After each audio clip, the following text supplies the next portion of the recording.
Hey guys, and welcome back to another episode of the Warwick F1 show. This is the 48th episode of the 2025 season, and we are coming back with another race preview, this time looking ahead to the Brazilian Grand Prix, where we hope to see another development in the title battle between Lando Norris, his teammate Oscar Piastri, and Max Verstappen in the Red Bull behind. I'm joined by my two co-hosts, Daniel and Lucy, for this episode, so thanks for coming on. Let's start by addressing the track here, because Brazil is always a circuit that everyone looks forward to on the calendar. It's notorious for bringing brilliant overtaking, brilliant action, brilliant weather. How excited are we for this weekend, considering the stakes that are at play? Starting with you, Daniel. Yeah, the stakes just make the excitement even higher. I think you're right in that everyone looks forward to this, the fans, the media, and the drivers, because it is a challenge for the drivers as well. I mean, you've got the first corner and the last corner in particular are quite tricky, but for different reasons. The first corner kind of invites you in to take as much speed as possible, can result in a lockup. And then the last corner, you're very likely to take too much curb if you get too greedy on the inside, and that just kind of unsettles the car and ruins the lap. So, those are things that I fall for regularly when I'm playing the game, the F1 game, and racing on that circuit. So, yeah, it's a technical second sector too. But the thing I like about Brazil is it has a feature that really annoys me in Mexico and Hungary, I think it is. But it has the opposite of that factor, which is when you have a second DRS zone after the main straight, there's a second detection point as well. So for Mexico and Hungary, the detection point for both DRS zones is before the main straight. So if a driver gets ahead going into turn one, they can just clear off the road. But in Brazil, there's a second detection point, which encourages a driver who has been overtaken to fight back, which we saw from Fernando Alonso in 2023 on Perez on the last lap, which I think is great for racing, which the fans and the drivers enjoy. So, yeah, it's going to be a great weekend in Brazil, as always. How about you, Lucy? What's your expectation for this weekend? What are you hoping to see? I'm super excited. I always love the Brazil GP. It's one of the races that I look forward to most this season. I think that for all people like to hate on the sprint races, I think Brazil really benefits from having a sprint race simply because it means that I get to spend twice as much time watching people drive around this great circuit. Also, speaking of double the amount of fun things, the turn one at Brazil is very dive bombable, for lack of a better word. It probably has a name. I just don't know what it is. But double the racing, a sprint and a main race means double the lap one, turn one incidents. And I think, especially because it goes into a chicane, I think that it looks beautiful to watch cars go through there, through quali. And in the race, I feel like it's super interesting, kind of like Daniel said, where the detection points are as well for the DRS. It's just super fun. And I think it's one of the rare circuits this year where, admittedly, it might be because of what we're comparing it to, but where it's a classic circuit, but it's not done a disservice by this generation of cars. Like, it's not somewhere like Spa, which everyone thinks of like this really classic, great circuit, but which no one can overtake on anymore.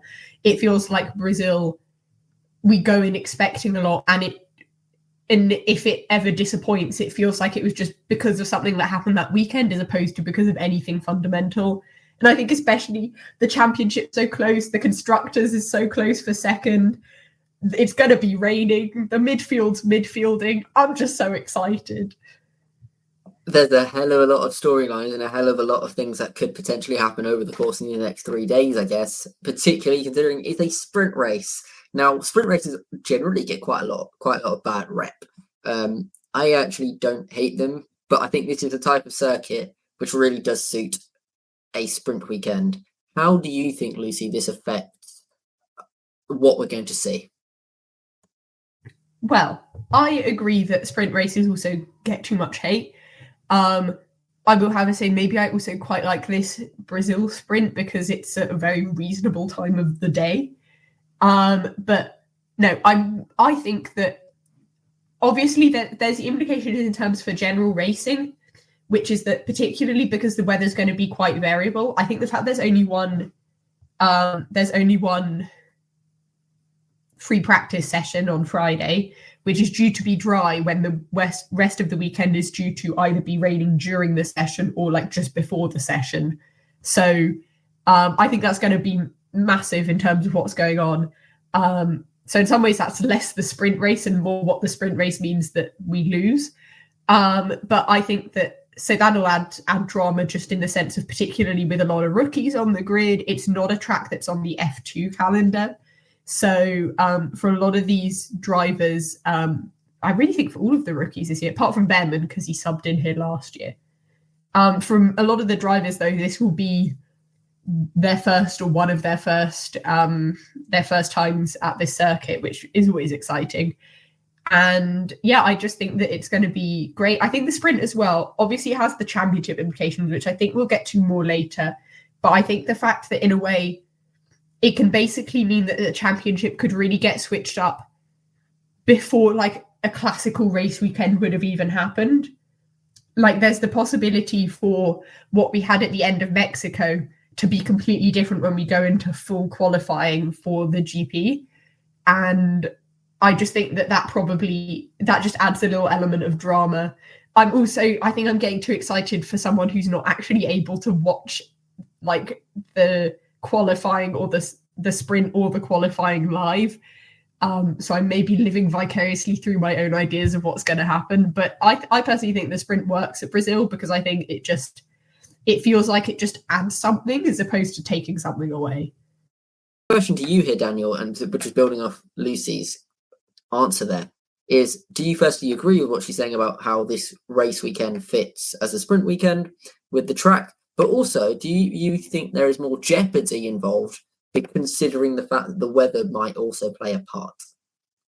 So firstly, yes, the sprint weekend suits Brazil to a T. It is criminal, I have to say, that next year we are substituting races like Austria and Brazil for a sprint at a circuit like Singapore, which makes no sense logically and in terms of rating. But there are obviously other factors at play there, and I guess that's Formula One's decision if they don't want those viewing statistics for the Singapore sprint. But maybe we'll touch on that more another day. Yeah, I always refer to this example of the Brazil sprint, specifically 2022, when I make my point that I often make, which is that I don't understand why they ever changed the sprint format, to be honest, because that was maximum jeopardy in having the sprint determine the grid for the Grand Prix, because it can often result in a mixed up grid for the race as well, which is the main race, which is very exciting. Obviously in that sprint we had the Alpines coming together, we had a change for the lead. George Russell won that sprint race, which was his first race win in Formula One, and he went on to win the Grand Prix, so it can change up the weekend significantly. And I think a sprint in the wet in Brazil is just recipe for even more chaos, frankly. I mean, last year was sensational as an overall weekend. Of course, it was probably hell for the teams.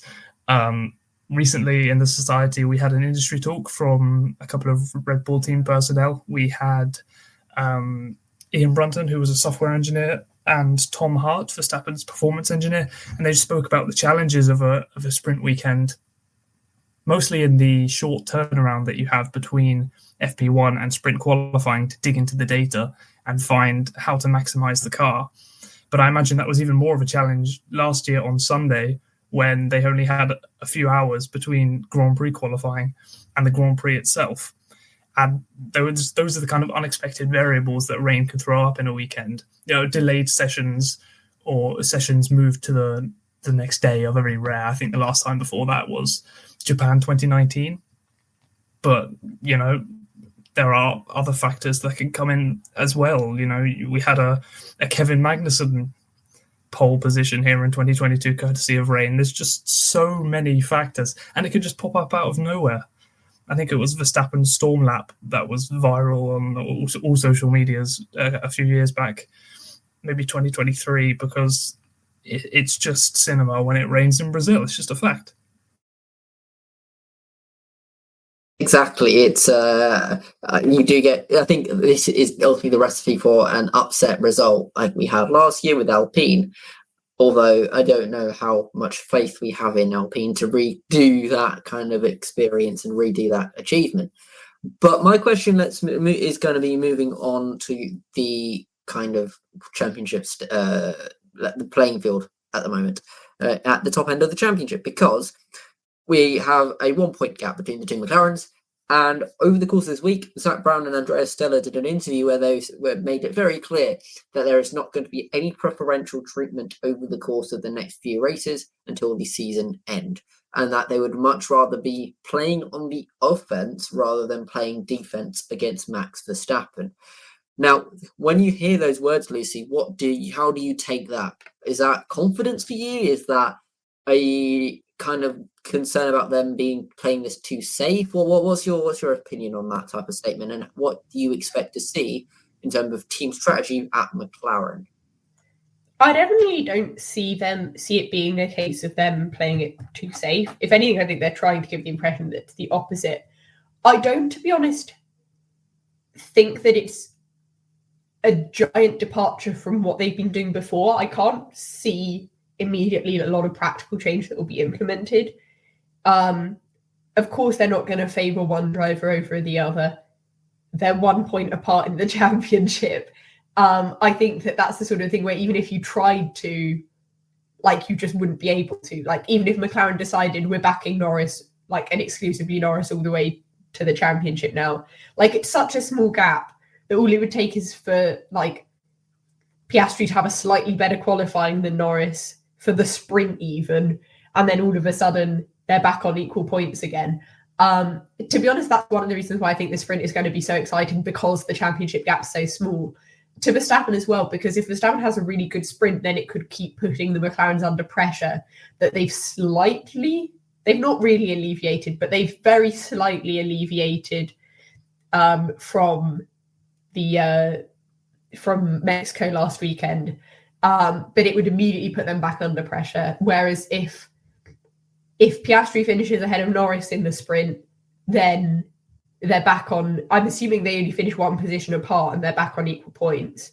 If they're more than one position apart, then Piastri's ahead. If Norris finishes ahead of Piastri in the sprint, it maybe confirms that the championship is swinging more his way, and Piastri and Verstappen are going to have to really fight to get back into it in the race.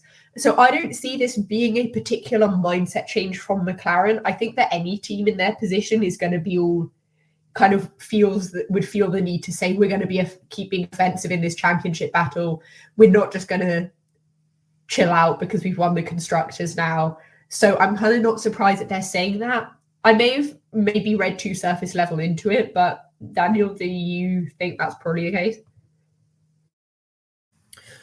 No, yeah, I completely agree. I think McLaren are kind of in the position where they have to fight back, and Piastri is in the position where he has no choice but to bounce back, because this is crunch time now, and he, as much as it's tough to see a way back from 6/10, McLaren seemed punchy even at the end of the Mexico City Grand Prix. They were saying, yeah, Oscar will be back in Brazil. He knows what he's doing. The team know what we have to do now.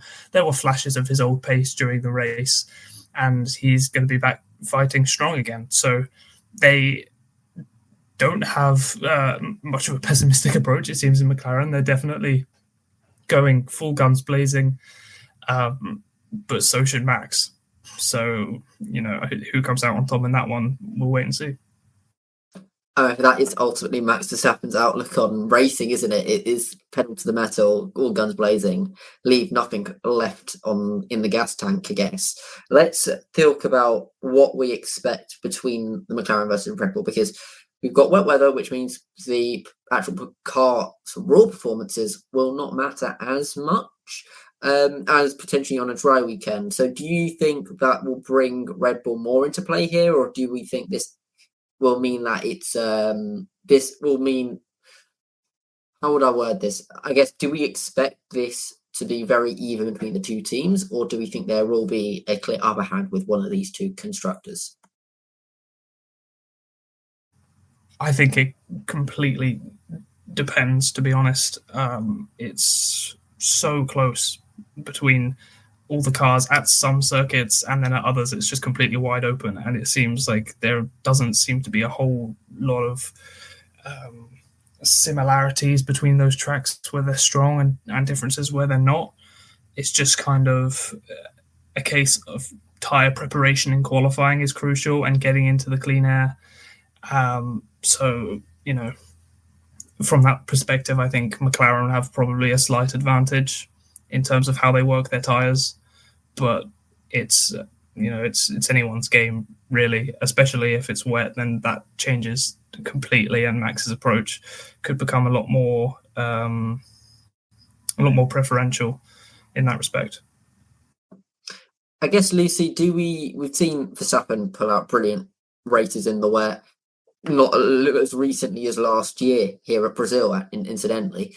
Do we think that he is going to need a performance like that to win, or do we actually think that it won't take as much of a shock for him to take a massive chunk out of the championship advantage held by Lando Norris? I mean, it won't need such a big drive from him as last year, simply from the fact that, well, this is assuming that qualifying goes normally, which God knows. But simply from the fact that last year when he started, he had a 10-place grid penalty. I think it was 10 places. Yeah, so he started 17th.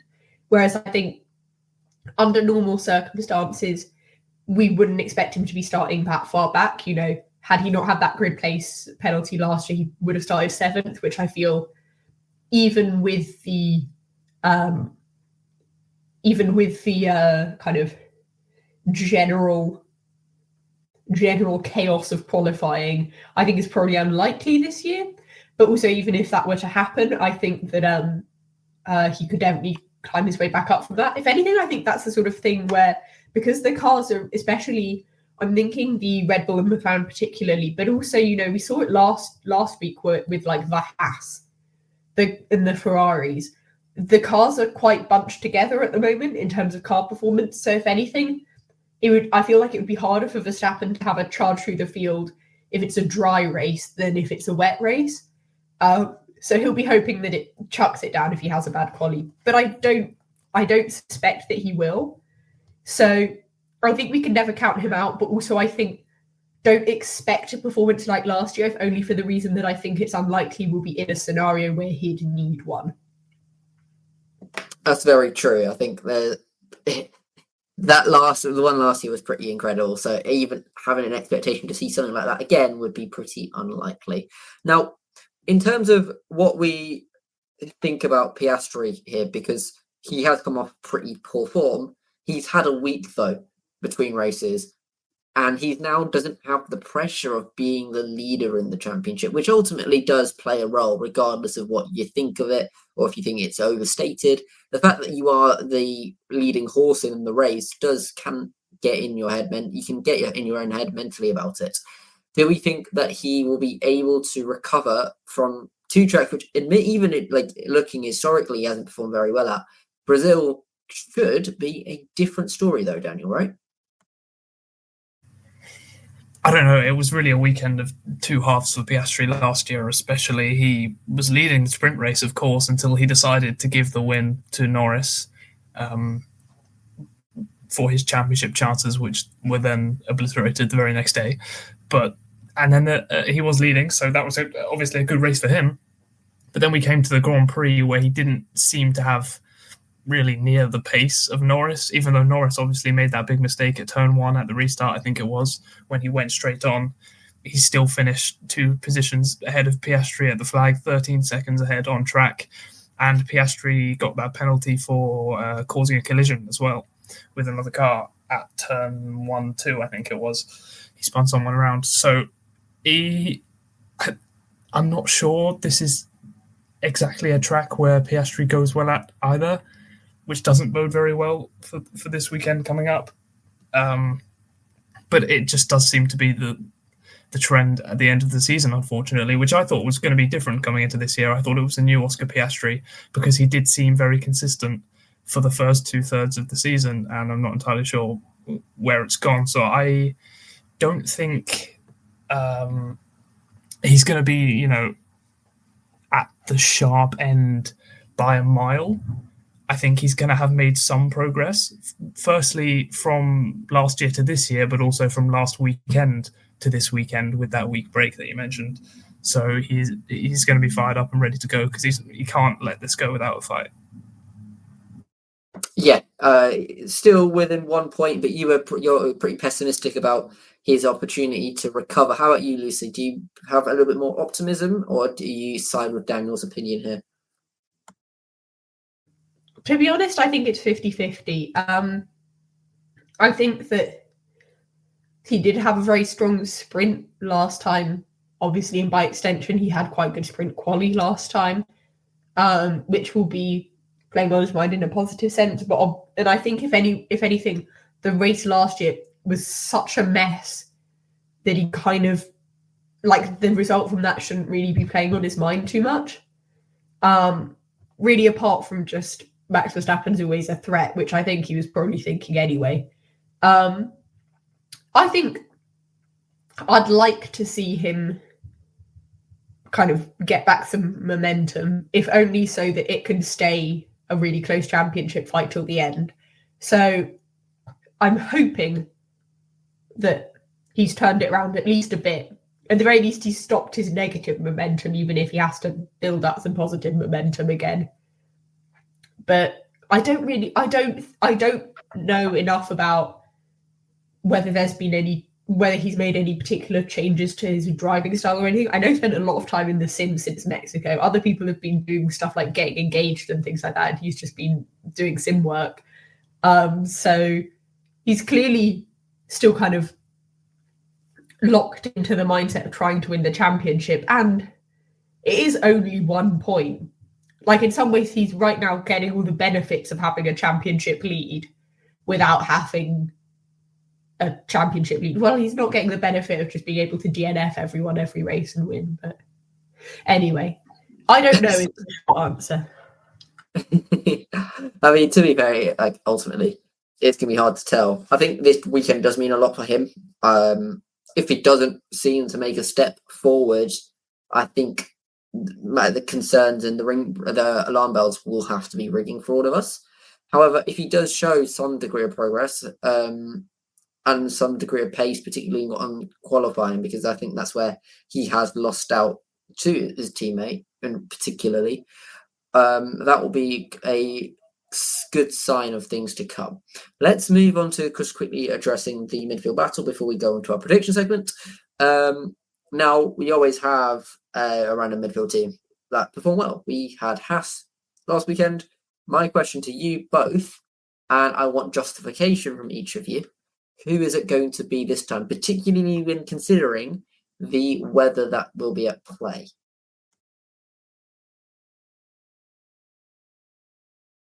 Okay, all right, that's really hard. I'm going to go for Racing Bulls again. Why not? They've had a little bit of a slump, but I think it's time for them to regroup and take back that early season promise that early and mid to only a few races ago momentum that they had. Yes, they do have two pretty much rookies in their car, but I think both of them have been pretty exceptional this year. So why not? I think they're one of those duos that both drivers don't seem to perform at the same time as each other, kind of like Sauber as well. So maybe one of them will have a great result and the other not so much.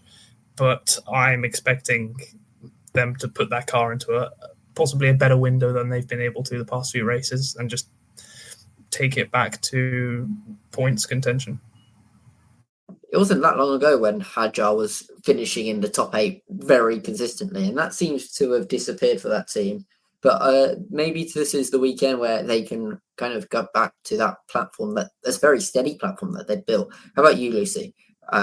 Please try and remove the Williams bias here. Or are you going to say Williams?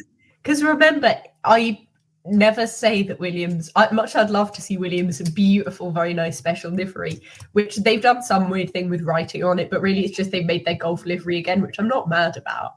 Much as I'd You love can't to be mad about it. It's a good-looking livery. Exactly. Much as I'd love to see that beautiful-looking car up on the podium, I don't think they'll be the strongest this weekend.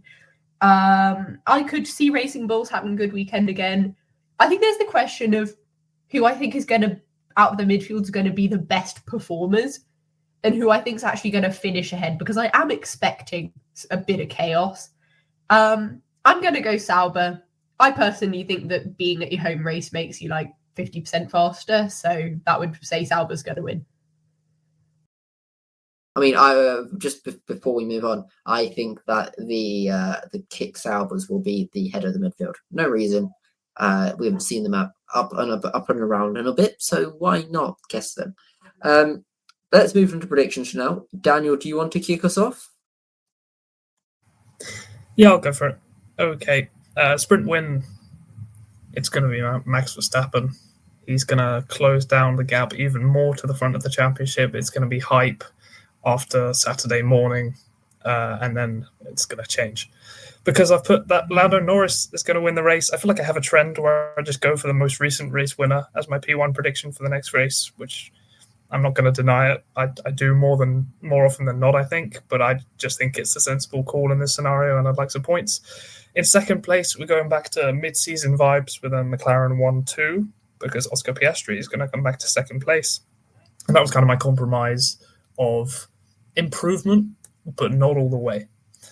In third place is a guy who always goes well around this track. It's Lewis Hamilton, because I haven't learned anything from predicting him P3 in Mexico, when, to be fair, he got pretty close. So, it's his honorary home race, and I'm counting on him to pull something out the bag. P4's Verstappen, because, I don't know, everyone just improves, it seems, from sprint to main qualifying. So, maybe everyone else finds a bit. Verstappen's raw ability to be on it as soon as the weekend starts kind of fades with their progress, perhaps.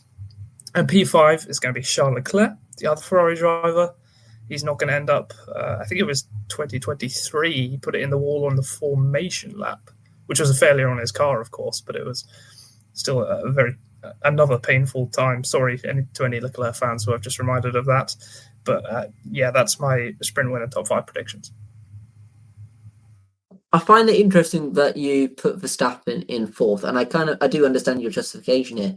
Verstappen seems to always be on it, right? I think he's able to extract a lot, or like 95% of the car in a very short amount of time that potentially other drivers probably extract 60 or 70% of the car, let's say. But I'm surprised that you put him so low, because I do think that Red Bull works decently in damper conditions. But let's see. Lucy, how about you? Where do you stand on the sprint win and top 5? I'm so sorry in advance. Genuinely, I don't know what my brain's come up with here. So I really got to apologise. But I'm gonna be real. If I get 1 point out of this, I'll consider myself very happy. I've also said sprint win is Verstappen. Yay. Go me. Then P1, I've said Hamilton. He always goes well around Brazil. It's going well, and then doing that in a Ferrari. Yeah, but what if everyone else DNFs? But no. That's a non-zero possibility of that happening. That is true. He's not done as well since he got his honorary Brazilian citizenship. So maybe he needs to give that back and he'll win. But I put it down here because I felt like it. P2, I've said Antonelli. Don't question it, and we just move on. P3, I've said this is a very good start to your predictions. We've got Hamilton win, Antonelli second. Is it a Williams in third? No, it's not a Williams in third. There's no Williams in my top 5. P3, who has the most wins in Brazil? That's right, it's obviously Alain Prost. So I've gone for Isaac Hadjar. I've gone for continuing the French vibe. And yeah, I just stop laughing at This is like a stoner's prediction. What's going on? Listen, I'm really tired. I had to wake up this morning. Then We'll wake up in the morning. I've had a cold, okay? Then P4, I said Bortoletto. This is just because I'm manifesting him having a good home race. And then P5, I said Verstappen. Okay, Anwar, what's your predictions? Right, there is a notable omission before I go to mine. Where are the McLarens in this? Like 6th and 7th. Okay, so it's not even a foreboding thing where one of them's there's no foreshadowing here. It's purely there wasn't space for them in amongst my other predictions. Oh, this is a very colourful top five. The That's difference for sure. between them is 1 point. They don't have to score a lot of points for it to be championship significant. Yeah, if I know. Between 9 and 10, and it would have championship significance. Yeah, I'm more just looking at that top five and thinking, what's going on here? Like, Antonelli ahead of Russell is an interesting choice. Russell also, hasn't DNF'd so far this year. His engine's got to give up at some point. Have I kind of spoiled your DNF here? Oh no, that's just a side prediction. Sure. You know what? We'll move on. We've got 2 people saying sprint win for Max. I'm gonna deviate from that, and I'm saying Lando Norris takes a sprint win. I also think he takes the win on the Sunday. I think he converts. In spite of the wet weather, I do think that whole pattern of being able to finish first after starting first on pole position is just going to reign true. And I think people online will probably be a little bit annoyed by that because it's set up to be such a good race. Yet this is going to happen in my eyes. Second place, I think Verstappen finishes second. I can't bet against him in his current vein of form, but I don't think Piastri is going to be far behind because I think I am going to put him third. But I don't think this is going to be as bad of a performance relative to what he has been putting out over the last handful of races. I think he will actually be in the discussions for the race win, but I don't think he will ultimately be able to get the track position at the end. P4 is where I start to go a little bit crazy with the predictions, I will admit, because I've gone for Pierre Gasly in 4th. There is straight vibes. No, there is no kind of there's no kind of reasoning. I just think it's gonna. I think something interesting is gonna happen with the Alpines, and it will kind of light up a real season of misery for them, or maybe not. I'm pretty sure. Go. Isn't Brazil the only track where Gasly has got 2 podiums to his name? So he would have got one at Toro Rosso. Yeah, he got one in 2019 and last year, but I don't think he's got. They obviously only come 5 years apart.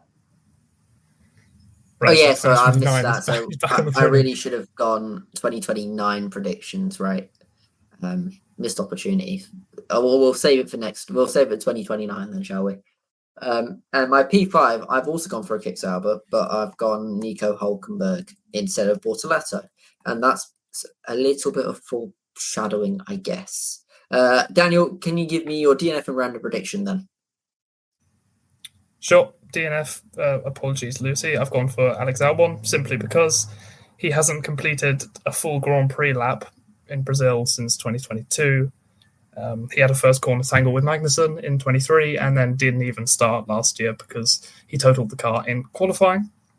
And the random prediction, I was thinking of something different and weird, like the same number of DNFs in the sprint and the race, but then I'd looked into it and it's only happened once in the history of the sprint race, which is Belgium 23. So I'm absolutely not going for that.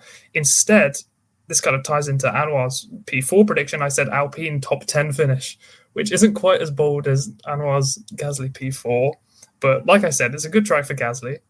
And I think Colapinto has been making progress. It's basically his home race, so he's going to have some support there. Maybe it's a breakthrough.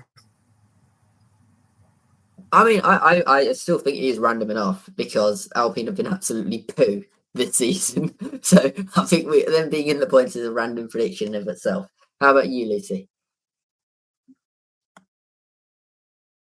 My DNF is Nico Hülkenberg.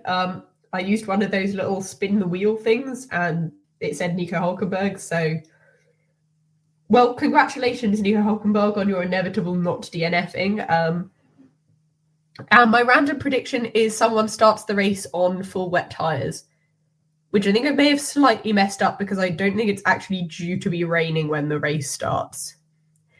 And also we never use the wet tyres. But, oh well, that's my prediction, if that's allowed. I mean, you never know. You might have one of the midfield teams, like Aston Martin, put a bit of a gamble in. I can imagine if Stroll is nowhere in qualifying, they might just start him up for just for jokes. To be honest, I could see that happening. So you know what? There's a world. There is a world. Let's finish off with mine. I've put a DNF for Bortolesso. I think people performing at their home race generally never happens. So I think this is going to be one of them where it's going to be really talked up a lot, but ultimately won't result in anything outside of that. My random prediction, I didn't really think a lot about this, I'll be honest, but I've said Stroll spins twice. Not retirement, he just spins twice in the race. He just goes for pirouettes, does ballet, does something like that. Because I think he's a funny driver, and I think he's the type of person to do that. We've seen him spin twice before on a formation lap, so I don't think I'm putting it. I don't think it's too far fetched. But that brings us to the end of this episode. We're looking ahead to the Mexican Grand Prix.